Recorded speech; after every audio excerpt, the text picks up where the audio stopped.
So tell me something else, you've leveraged, your education, for either in your passion or at work, as you've studied the genome or whatever else, you've studied and implemented in your work career. So the way I've sort of leveraged it is what you learn in your PhD is really how to think, right? Like you go through undergrad and you've memorized a lot of content, you're able to memorize for a test and exam, right? And in the master's or a PhD, you have to see what isn't there and then find a way to make it come to fruition.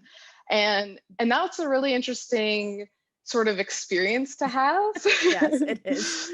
And then just sort of bringing that to work. But it's interesting also because I taught myself, that's where a lot of like the imposter syndrome comes in, because now I'm, on the job, it's like when I started, I didn't know how good I was, right? It felt like I had been training for a 200-meter like sprint race, but I didn't know how fast. Well, I didn't know how fast anybody else could run. So I was running and I'm like, do I run well? Is this good? Like, no comparison. Yeah. You don't know what's good is good or how great you were.